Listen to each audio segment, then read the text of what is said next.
Hi, this is Carrie Brownstein. This is DJ Premier. This is Darren Aronofsky. You got the RZA right here. Rose McGowan. Radiohead. Aisha Tyler. Tribe Called Quest. Fred Armisen. Fritz Paul. Javier Munoz. Seth Meyers. Frankie Cosmos. Flying Lotus. Hi, we're Chaim, and you're listening to the Talkhouse podcast.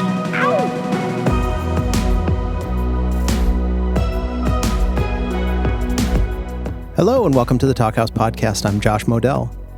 We've hosted some incredible conversations in 2021, and for our final brand new episode of the year, we've got people responsible for some of the best records of this year, Julien Baker and Aaron Dessner. Baker released her third album, Little Oblivions, back in February, and it's a doozy. Expanding her sonic palette massively, Baker delivered her powerful, vulnerable songs with much bigger sounds. That might have seemed like a gamble, but it paid off massively. She produced it herself and pushed herself into new spaces. Check out a little bit of Song in E, which was originally titled Mercy. She and Dessner speak specifically about it during this podcast. Wish that I drank because of you and not only because of me. Dessner is, of course, a founding member of The National, with whom he's played for the past 20-plus years. While his main band slowed down over the past couple of years, Dessner has been operating at hyperspeed. He was one of the main co-writers and producers on Taylor Swift's Folklore and Evermore albums. He won an Album of the Year Grammy for the former and was recently nominated for 5 more Grammys for the latter. He somehow also found time this year to release a new album with Bon Iver's Justin Vernon under the name Big Red Machine, called How Long Do You Think It's Gonna Last? In addition to loads of guest singers, that record features Dessner on occasional lead vocals. Here's a little bit of a tender song Aaron wrote about his twin brother and fellow National member called Brycey. I'm sleeping sound when you're in the room. Help me stay above the ground. These two have a fantastic conversation about creativity and specifically production. Aaron has done a lot of producing for other artists, and Julien is just getting into it. Julien talks about what it's like to have a full live band backing her rather than being a quote-unquote masochist and playing alone like she always did. They talk about what it was like to be deprived of live audiences for so long, and Aaron gets into how his studio setup has changed over the years. Also, they both know what it's like when music can make you cry. That's the kind of thing we love here at Talkhouse. Enjoy. So nice to see you. Yeah, it's so nice to see you again. I feel like I haven't seen you since like a field in Eau Claire or something, right? Possibly. Oh my God, yeah. You've been doing a ton of stuff, though. I guess the National has been not touring because nobody's been touring. Yeah, our last show is in December 2019 in Portugal.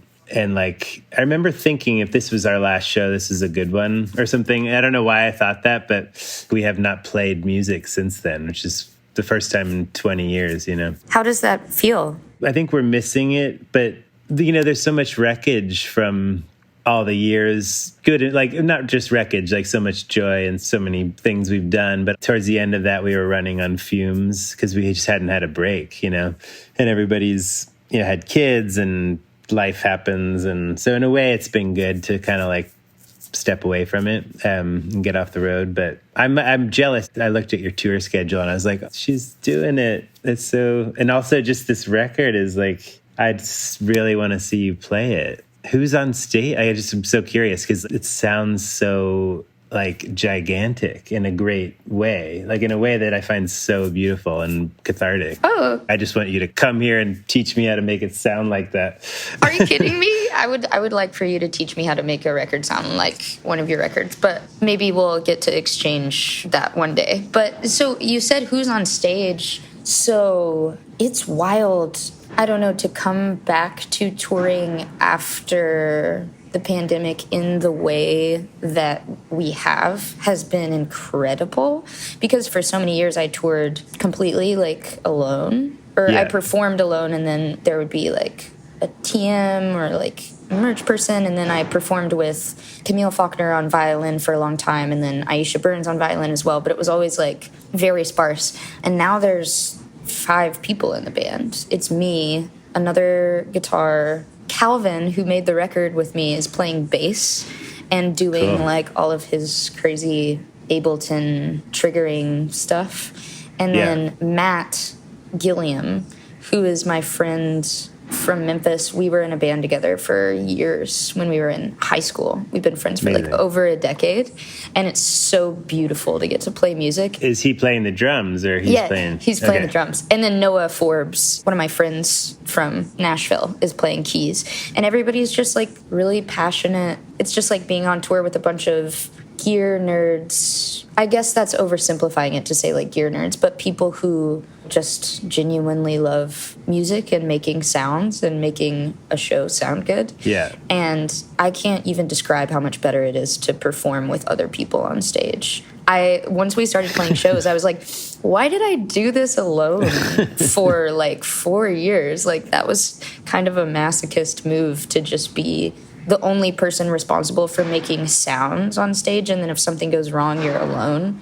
I remember when you showed up in Aspen, Colorado, when we first met you and played with you. We loved your record, but I'd never seen you play live, and then it was so captivating to see you play. I have to admit that I, like, sometimes when I'm feeling blocked, I will listen to, like, different songs of yours just to hear, because I do like the minimalism of, like, being able, even on your new record, there's songs that I like. I'll listen to Crying Wolf or something like that, one of the more minimal ones at first, just to hear, like, you have this way of, the ideas are so crystalline or something, or so clear. And I love that about the way you used to perform. But I'm kind of curious to see this bigger, cathartic kind of thing. And that arc is probably really interesting, you know, for your fans and stuff. No, I was a little bit apprehensive because it was difficult for me to trust the merit of the music I make outside of the gimmick of performing it alone. Like, outside of the gimmick of having my piano and my guitar and all these instruments rooted through a single looper and doing, like, a choreographed dance to try to make everything happen on time. And, like, it was scary. Like, it's what I wanted to do. Yeah. To change, to have other people on stage and to make music that had less, I guess, self-imposed limitations. But it was also really scary because we've arranged several of the songs, I hope tastefully, but from the previous records to be like, to have a little bit more embellishment with like auxiliary percussion and Noah doing some like synth sounds on them. I do fear disappointing people, but ultimately I feel like once I get on stage, like every night that I've gotten on stage, I don't know, I think it's apparent, like you can communicate a feeling of joy to the audience if you truly are happy to be there and be doing what you're doing. Yeah. And maybe that's something that like people will understand and value. As a music fan, I want to hear something different than what's on the record usually, or something like come to life and or have mistakes or whatever it is. Like, that's humanizes it. But also I think seeing you in different contexts is probably really interesting for people. Or I was just watched the YouTube of you playing Appointments before we played, like, it melted into Fake Empire. Oh my God. And I was like, that was one of my favorite things that the band has ever done. Because it's almost like you get to DJ and play someone else's song, which is better than your song. And you're like, I'm like a really good artist also, but it was just you playing your song. And then all of a sudden it's Fake Empire again. We're like, oh, okay. But it was like a great way to do it. It was beautiful. It was so beautiful. No, that was one of my favorite live collaboration moments of playing live music ever. That was so beautiful. Yeah. Then you got up with Big Red Machine also and sang with us the next day, I think. And you were doing so much at Eau Claire, which is the whole idea of Eau Claire, is just to bounce around. But I was so thankful because some people, they get that vulnerability that comes with sticking your neck out and trying things, putting yourself in awkward situations. Sometimes it's hard to do. It's hard for anyone. But it was so nice of you. You were just like, sure, you know, like any idea. You're like, yeah, I'll do it. I'll play my song before, like on a platform in the middle of thousands of people before you guys play. Or, you know, God. You were so game. That was one of my favorite things that I think I missed about touring, is getting to spend time intimately with an artist and their music. Like, it's different to watch someone perform every single night and see, like, start to pick up how they emphasize different parts of their songs, where they put the songs in the set, like what the songs mean to them as a performer. It's really neat and valuable.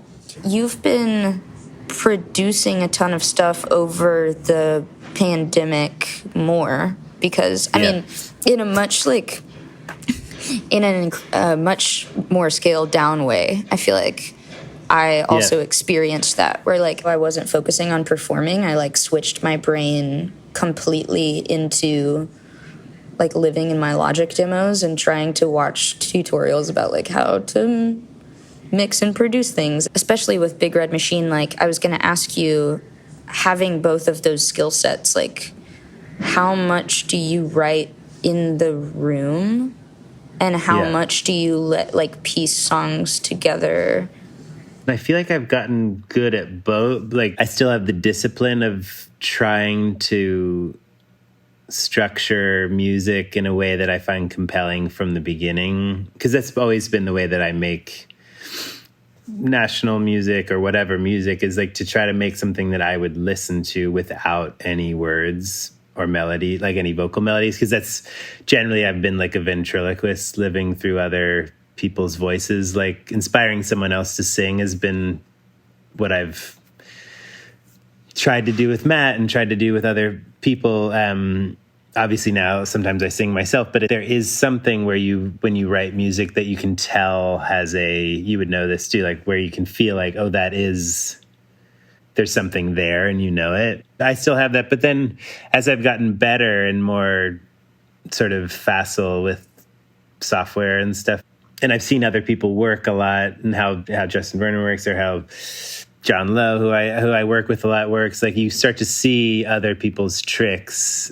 And it's funny what you can do. Like I'll make new songs without recording any instruments now, where I'm just literally like manipulating things I've already done from the past, or, you know, sure, like doing a lot of processing and stuff. But I still think that the best thing is when you can actually sit down and play an instrument and like feel that an idea is there and is complete. But I don't know, I wanted to ask you, because I feel like all three of your records are so beautifully recorded and produced. And I don't even know if you've started to produce a lot of other people's records or if you're interested in it, but I feel like you absolutely, that would be something really special, or you have a lot to bring to it. That's a high compliment. Is it something that you're interested in, I guess is my question. Completely. And I didn't think I would be. I think man, it's been an interesting arc of like across the records that I've put out, because the first record that I put out I made in like 3 days with like free studio time, and the arrangements of the songs were sparse out of necessity because they were informed by the tools I had at my disposal, which weren't a lot of tools. And then I toured that record for a really long time, and I think because of performing that record so long and being praised for it, I was like, okay, this is the type of music that is my skill, and I should continue doing this. And then I made a deliberately sparse record, even though I had more tool. Like I could have turned around and made full band drums, high production record, and I didn't, because there was something attractive to me at the time about like the challenge of distillation and trying to communicate the most with the least. But I also feel like, I don't know, that record to me sounds really like the second record that I put out, Turn Out the Lights, sounds really like glossy, almost in a bombastic way, and there's a lot of really dramatic ballady parts that I don't know. I felt like I was trying to make, like I was young, and I had just signed a record deal with a massive label, and things were happening really fast for me, and I didn't know what to do, so I was just like obsessed with, very Libra of me, but I was like obsessed with the most idealistic, like the best romanticized version of like an incredible song, and I was really focused on songwriting. And then at the end of the Boy Genius tour, in 2018, once we had put out that record, I like took a lot of time off, went back to school, started making songs with Calvin, who has worked with me on the last 2 records and who is a sweetheart, Calvin Lauber. And we would just make songs for fun and like send. They weren't for a record. They weren't for anything. We would just send songs back and forth and demos. And I started recording a little bit more and realized how purely fascinated I was with sounds. I think when I removed myself from the idea of trying to write a song with a profound message and then embody it as a performer, when I was just working simply with manipulating sounds, it was cool. It reminded me why music brings me so much joy in the first place, because it's fun and exciting to create. Yeah. And then I started getting interested in producing, and I'm really excited because I've only produced one thing that's not my own music, and it was a couple of months ago. I went down to Memphis and worked on this record for a band called the Oblivions that I love. They're incredible. Their songwriting is just so good. Everyone in the band is just such an interesting player. They make interesting arrangement choices. It was like the most fulfilling thing that I had done in a really long time. And I didn't know how I would be at it. Like, I don't know how you started producing, but I was really apprehensive because making decisions about my own music is easy because I feel entitled to. But when you're invited into someone else's world that is so vulnerable, like specifically with the Ophelias, like these songs are about deep pain and loss and difficulty, and when you're invited into that world, it seems really challenging to try to gently, I don't know, it seems like entitled to alter it, but you're trying to negotiate the balance.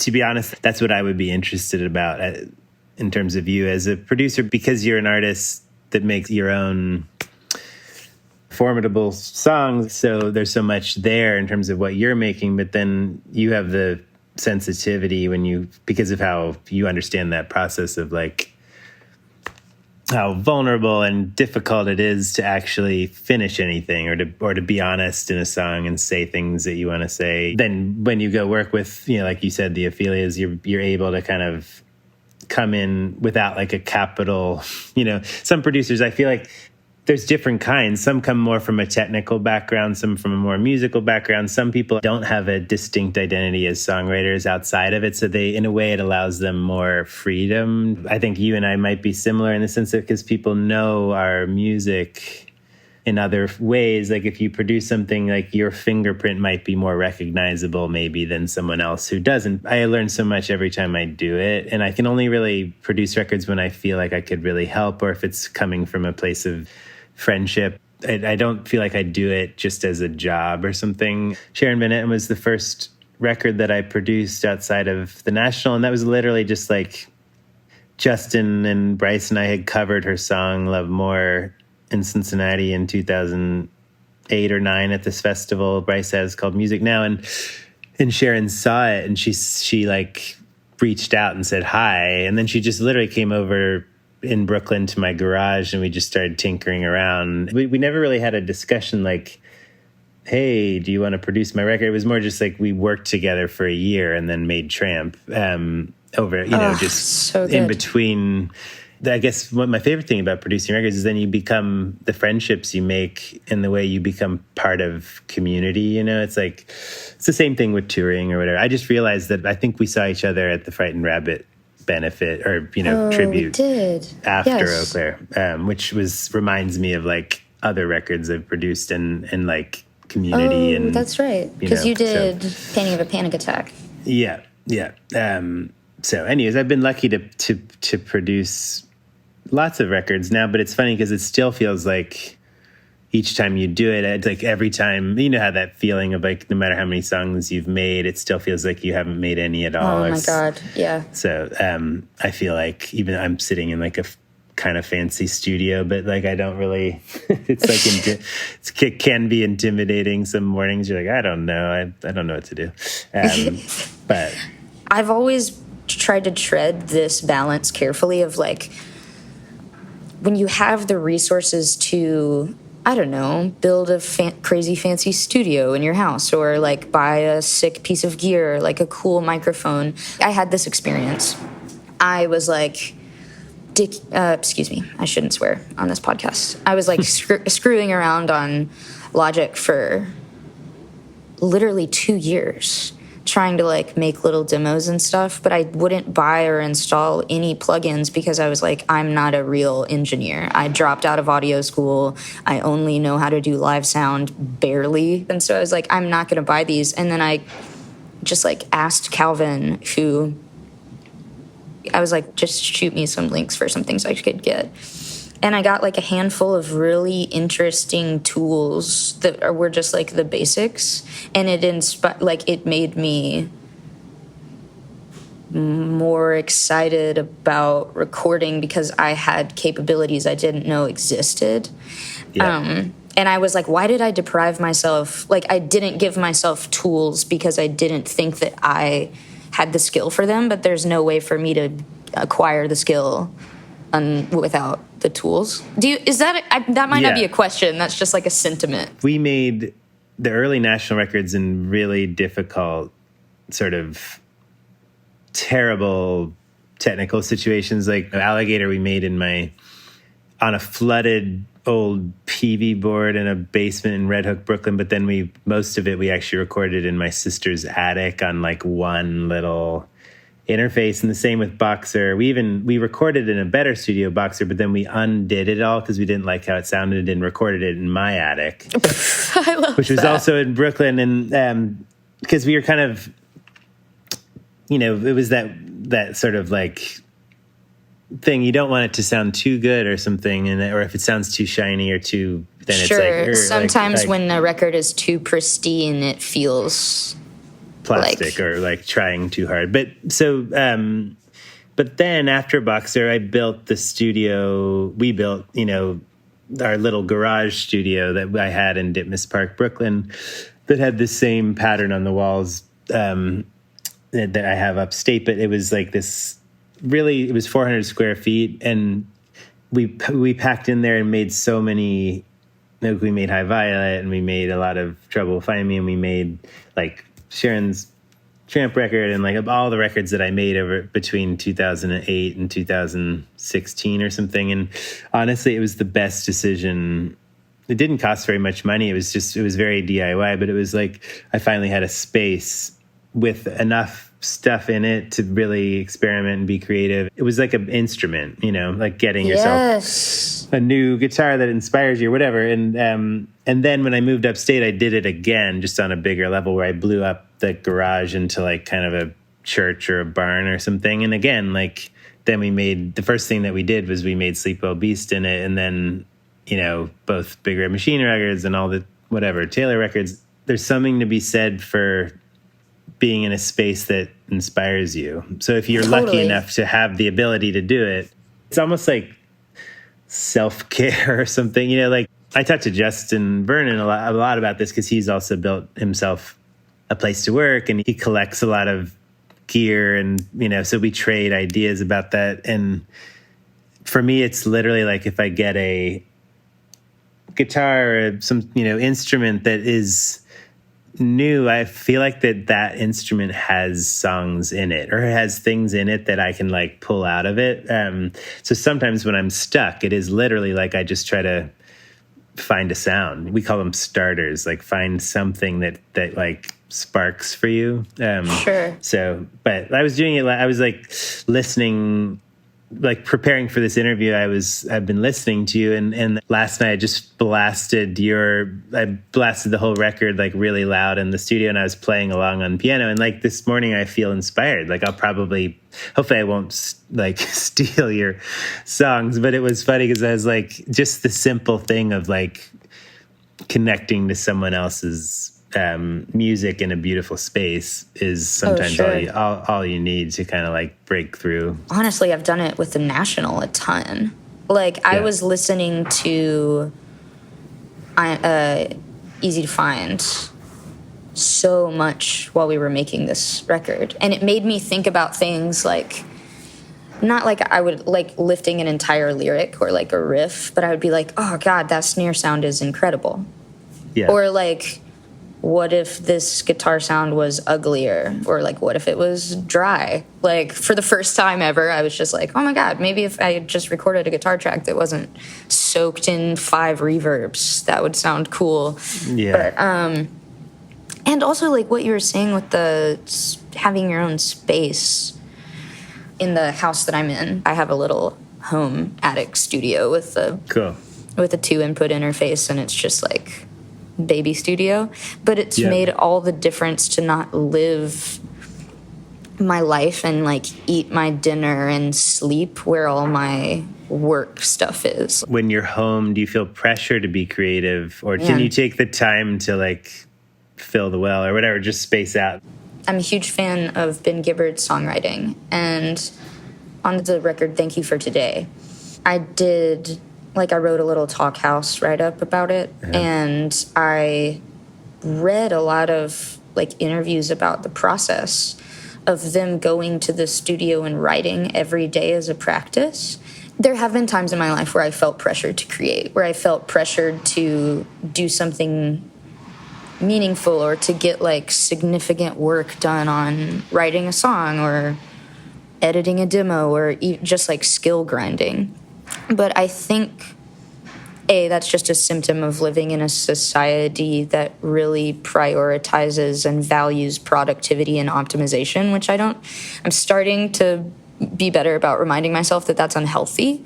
Yeah. Of course, that's spoken from a position of massive privilege. So, like other people can't afford to do all that stuff. But I do try to, like, because I am afforded this great privilege of music being my job, I've had this feeling, it's kind of similar to what I was talking about when I made Turn Out the Lights, and I was like, oh my God, this is my job now. Like, I'm not, like, taking my summer break from college and getting off work to try to scrape together, like, a few $100s at a show. Like, this is my livelihood, and I'm so grateful for it, and I have so much respect for music and songs and the world of music and the people that listen to my music. I feel so much respect and awe and gratitude that I think it inspires me to want to sit down every day and try to make something, even if it's not good. When I'm not on tour, pick up my instrument every day or open up a session and do something, because even if like the demo I'm working on doesn't end up becoming a song, it just goes into the oblivion of my hard drive. Or even if the riff I'm working on doesn't come to fruition as a tune, it's still exercising that muscle. It's making me, I want to do something every day that I'm learning to just value the process of, if today all I did was sit down and try to teach myself how to set the attack and decay of a compressor better, then that's one more skill that I have to make me a better musician. Like, I think I spent a lot of time exercising the muscle of like playing instruments and trying to find those kernels of things that I could turn into songs, but maybe not enough time just finding new ways of doing things. Like, I like the OP one is a good example, because that's something that I have sort of mastered, but it took so long, and now it's very easy for me, but I almost don't use it because I've used it too much, so it's almost like finding other, now I've started to like spend more time just learning new software. Just like I never used Ableton until fairly recently, and then I've used it a lot for Big Red Machine, and it's kind of like a funny thing is you just think differently in it. It's like loop bass instead of linear, and I think not the way my brain really works. And I've learned that a little bit from working with, like, trying to write songs with new people. Sometimes they're like, oh, can you just repeat that 4 bars until I find something, or just play that part, and I'm like, well, what about there's all these other parts, or what, Yeah. But as much as I can, I try to just enjoy the process of whatever it is, and not think too critically about like what is at the end of this tunnel that I'm in, even though it's hard, because sometimes self-doubt creeps in and you're like, what am I doing? I'm spinning wheels. I have no idea what I'm doing. But I think the only time I ever break through is when I'm not really thinking. And kind of what you said earlier about the way shaping sound reminds you of this joyful wonder that you felt in the beginning when you started playing music. And I think that's, for me, that's what I'm always trying to get back to, is like this childlike joyfulness or something, you know, because sometimes it's hard to, you can lose the thread of the simple joy of it. Just, wow, I'm so lucky. I'm just literally making noise at home for a job. You know this probably better than anyone, better than I do, because you've been doing it longer, but there is a lot of drudgery involved. Like, it doesn't come with no cost. Like, it does come with a lot of, like, actual physical and mental exhaustion. But I think specifically what you're talking about, reminding yourself that you're lucky and tour being a different animal, I mean, in a way, I've felt, like, more healthy and stable within the chaos of tour than I have in the past 2 years. Yeah. Because it's almost like I use this metaphor ad nauseum, but it's just really apt for me. But like riding a bicycle slow, you start to get wobbly. Yeah. And when I'm like completely immersed in music and I wake up and we load in and we sound check and then everybody scrambles for food and then you come back and you play the show and then you're exhausted and you load out and you go to bed. I don't know, maybe it's being deprived of tour because of the circumstances of the last year, or maybe it's just because now I'm touring in this different configuration and I have so many of my closest loved ones and people I really respect and admire around me, but the joy and gratitude is felt more salient and evident than ever, I think. That's so nice to hear. But also, like, what you were saying about the self-doubt, that happens to me all the time because I'm just like, it's such a unquantifiable thing to do for a living that sometimes I'm just like, is this idea stupid? Like, it's impossible to tell if an idea is stupid or brilliant. You're like, this could just be dumb. It's interesting that you were talking about using Ableton and new software because I feel like I just got a grip on Logic and now I'm having to use Ableton. And it's completely different. It's like learning a new language, right? Like, so when I studied Spanish for a really long time and I'm not good at it anymore. And then my partner right now, she is German. And so I've been learning German. And as I go, like, I've found in my life that I am fascinated with words, like in the English language, obviously, as a songwriter or poet or whatever. I don't know if it's pretentious to call myself that as a songwriter. I've loved words for a long time, and learning another language is like a protocol reset of communicating. And I think that's true in music too, like with your software, with your instrument. Like I'm sure you know this, you play guitar and piano and like chord phrasings happen differently, and they you communicate things in a different way that you adapt to your circumstances considering the instruments in the same way that you do when you're like, you can't verbatim translate things into other languages. You have to learn the intricacies and like the flow of how that language works. It's one thing I love about your music is you have a harmonic language, or a sort of melodic harmonic language and rhythmic. Partly it's in the way that you play guitar, but then I think it's evolved over time. And I think that's always interesting, the way musicians sometimes have a fingerprint that you can kind of start to interpret what they're signaling or something. And I feel it's the same with me. I feel like I know very few things, but I use them fluently or something. You know, I have like these, and I sometimes don't make like radical shifts in harmonically or whatever. It's more like I almost rock myself. For me, music is just almost therapeutic or something. So it's like there's these patterns that I get obsessed with, and I have to find new ways of expressing these ideas.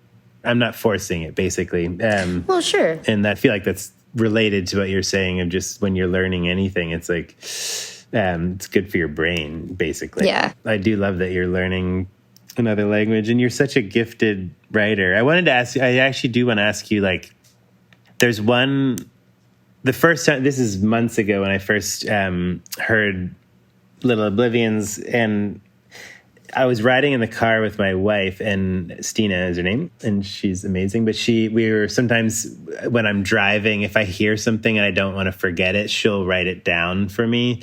And she wrote down "It's the Mercy" I Can't Take from, the last line of, obviously, from Song and E. And I think it's just because when I heard that, it's the Mercy I Can't Take, the hair on my neck, like, stood up, because it felt like,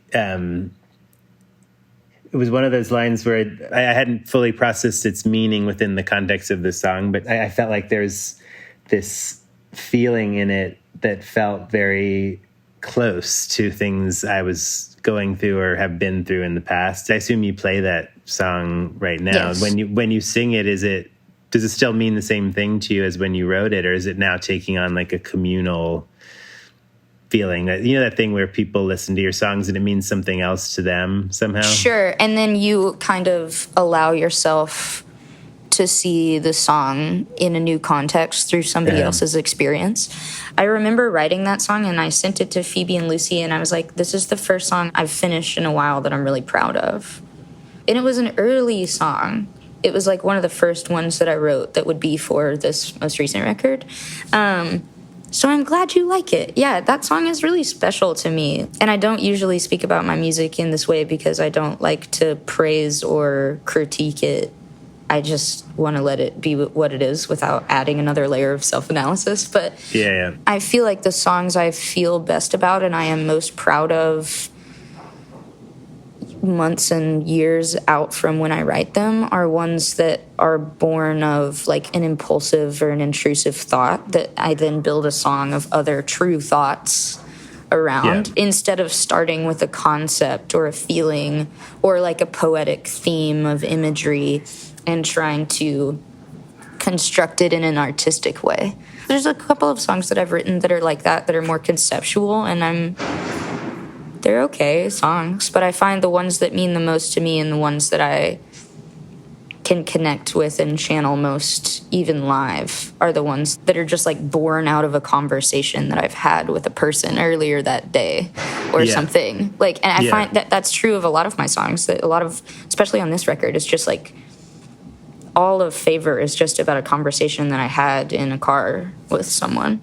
And so it's like, and I don't know, and maybe this is a big thing to hop into, but the risk with doing that, though, is that I feel like I'm being an exhibitionist with somebody else's experience that is our shared experience. Like when I write about difficulties with my friends or really heartbreaking moments in my family, it's always like threading the needle of not being too obtuse or vague and being honest, but not like disclosing something that feels private to a person.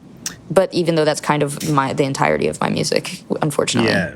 I feel like your writing, or even that line, "It's the Mercy I Can't Take," reminds me somewhat of Matt's Burning or the National's writing sometimes, where there's like iconic, relatable feelings that pop out, even if sometimes it can remain somewhat open to interpretation or vague.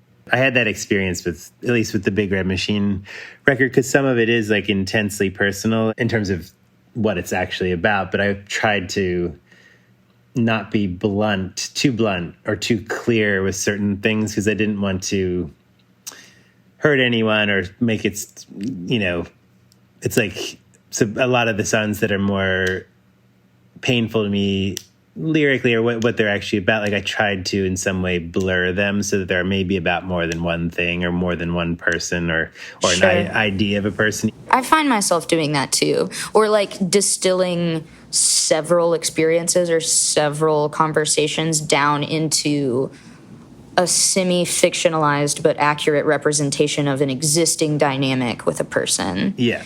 For the song's sake. Like sometimes I do feel bizarre harvesting. That's a weird word to use because I wouldn't say that I'm deliberately like harvesting experiences from my life to make music. It's more just like, that is the way you said it was therapeutic earlier, which I feel like I talk about a lot and can be trite to say, but it's true. Like saying that music is confessional or cathartic or therapeutic is like not a cliche, because it is true. That's why people make music hopefully, in the first place. Sometimes I make music because it's fun, you know, like beat down hardcore bands that just want to make a heavy record, or like pop artists that just want to make a fun record. But I mean, even in stuff like that, oh my gosh, I could talk to you about this for hours, because then I was going to ask you about like production choices, like once you're beyond the pain of writing a song and constructing a song, then it's like the execution of performing it. You do things that make you happy, like when y'all do the end of Fake Empire and it's crazy and heavy and there's like strobe lights and everybody's doing trim guitar picking, like that's fun. Like you do it because it's fun, it's awesome, and the crowd is having fun. And like I did realize that at some point that the whole history of the National is basically somehow we because the songs are mostly quite dark or intense, sort of ruminations on anxiety and like kind of all kinds of insecurities and difficulty of loving someone or being loved, but then live somehow it becomes this sort of communal catharsis that is quite joyful, and we're basically just get to like make shapes with our guitars and sort of have a big celebration in a weird way. And you but actually if you listen to some of what Matt's singing about in that context, and sometimes when it's like if there's like 80,000 people on a hill in Denmark or something and at a festival, and I find that really kind of so surreal that when you make these little fragile ugly duckling songs and then suddenly you're getting to be out in the bright lights playing them, but it's nice that you're feeling that again right now after not getting to do it for 2 years or whatever it is. Well, and maybe that's like the reciprocal part of like that's the whole process of making art. Like you called them ugly ducklings, and I think that's true because you take like a feeling that's difficult. Like everybody experiences difficulty, and like this is a hot take and maybe a dark place to end it, but like most of life is suffering, right? That's very I mean that's very Eightfold Path of me or Four Noble Truths or whatever, to be like life is suffering. But it is like no matter, like even get like people with more resources than God herself are like still miserable in many ways and still have to do a lot of things that are discomforting and like disappointing, and there's no escape from it.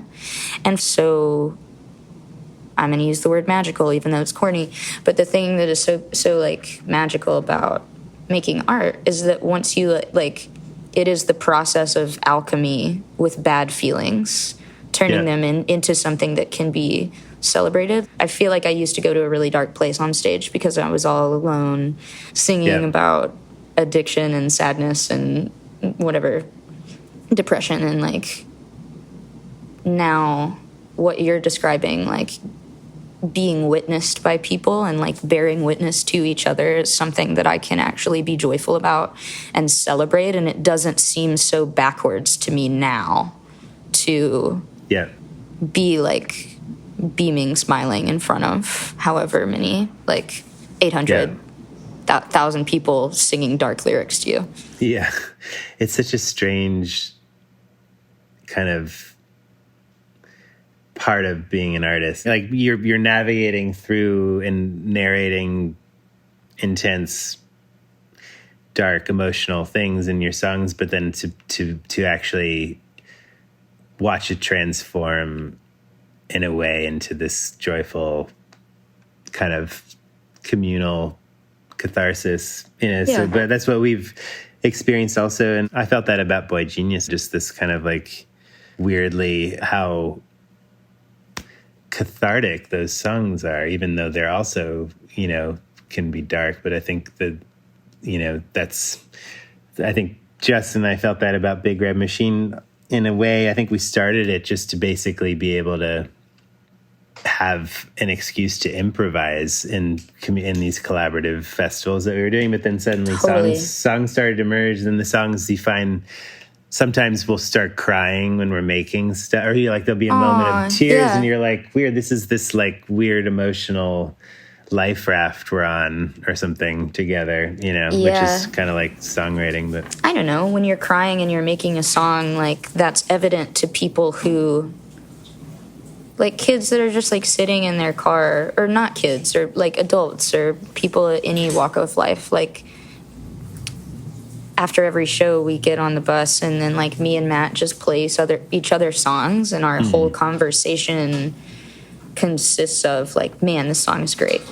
Oh my God, when they say this line, can you believe how good that line is? And it just brings people such simple joy, and it actually is, like, such worthy work to be doing, and you can feel it. Like, when I listen to the Big Red Machine record and I hear your imprint of, like, your specific piano style, or, like, a song like Light Years, I'm just like, oh my God, this is, like, I don't know, it's inexpressible. And it's something so worth, like, mining for and trying to, like, capture and give to other people.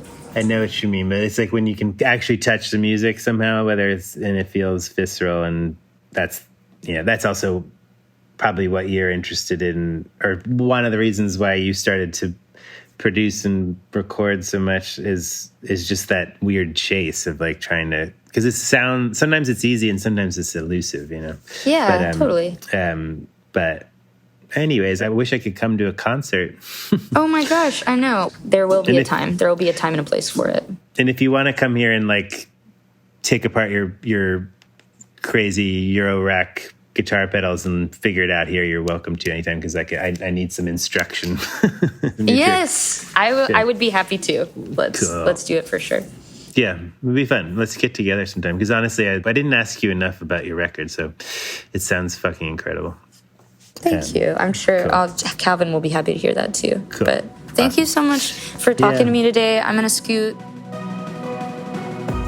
Thanks for listening to the Talkhouse podcast, and thanks to Julien Baker and Aaron Dessner for having such a wonderful chat. If you liked what you heard, please follow Talkhouse on your favorite podcasting service and social media channels. We're everywhere. This episode was produced by Melissa Kaplan, and the Talkhouse theme is composed and performed by The Range. See you next time.